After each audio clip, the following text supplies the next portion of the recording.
Beberapa pasien mengira bahwa sebutan herpes melulu terkait penyakit kelamin atau menular seksual. Yang terkait infeksi menular seksual adalah herpes simplex, itu pun pada sebagian kasus herpes simplex ditularkan tidak melalui hubungan seksual. Sedang herpes zoster bukan infeksi menular seksual. Baik herpes zoster maupun herpes simplex disebabkan oleh infeksi virus, namun virus penyebabnya berbeda. Sebaiknya menyebut nama penyakitnya secara lengkap dan mengkonsultasikan pada SPKK secara cermat agar tidak menduga-duga atau bersyakwa-sangka. Setiap orang dengan riwayat cacar air atau varicella dapat mengalami herpes zoster. Herpes zoster disebabkan oleh virus yang sama dengan penyebab varicella, yaitu virus varicella zoster.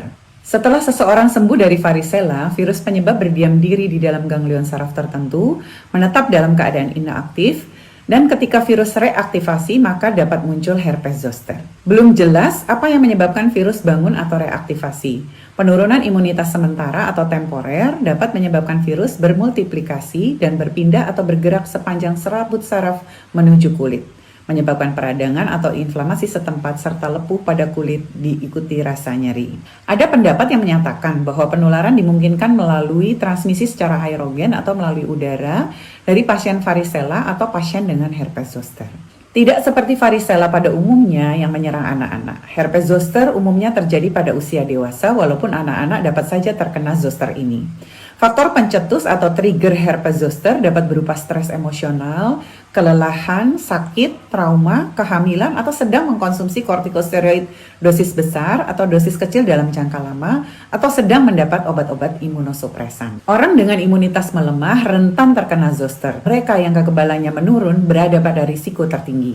Berbagai penyakit dan beberapa pengobatan tertentu dapat melemahkan imunitas seseorang seperti keganasan, HIV/AIDS, atau sedang mendapat pengobatan kemoterapi atau radiasi. Semuanya bisa membuat seseorang rentan. Pada pasien imunokompeten, biasanya manifestasi herpes zoster hanya 1 kali dalam hidupnya. Sedang pada pasien imunokompromis bisa lebih dari 1 kali serangan. Rekurensi atau kekambuhan terjadi pada pasien imunosupres atau imunitas tertekan. Lesi hampir selalu unilateral atau hanya satu sisi tubuh dan dermatomal atau terbatas pada kulit yang dipersarafi atau diinervasi ganglion sensoris tunggal. Yang tersering adalah area torakal pada 53% kasus, cervical pada 20% kasus, trigeminal 15% kasus, serta selebihnya lumbosakral pada 11% kasus. Sebelum muncul kelainan kulit, biasanya didahului gejala prodromal seperti demam, pusing, atau rasa lemah atau kurang enak badan.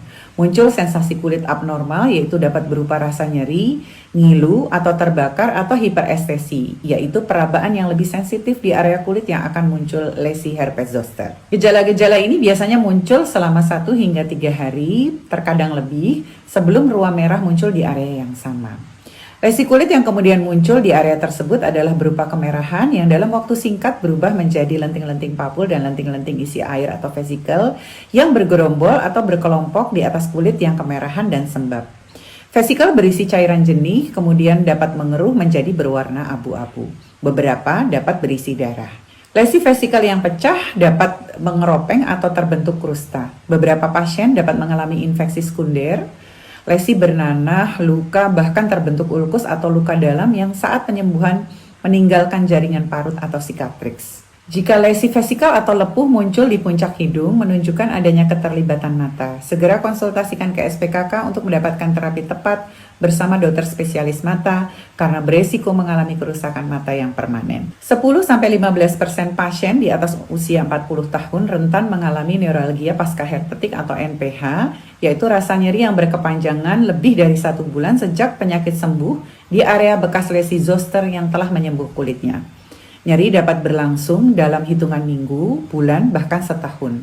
Risiko terjadi NPH meningkat sejalan dengan usia. NPH terjadi karena banyak saraf yang rusak, ambang rangsang nyeri menurun, dan imunitas yang melemah. Sehingga pada pasien di atas 40 tahun, biasanya diberikan obat-obat untuk regenerasi saraf sebagai tindakan preventif. Pengobatan umumnya bersifat simptomatik atau menghilangkan gejala. Bila disertai infeksi sekunder dapat diberikan antibiotik.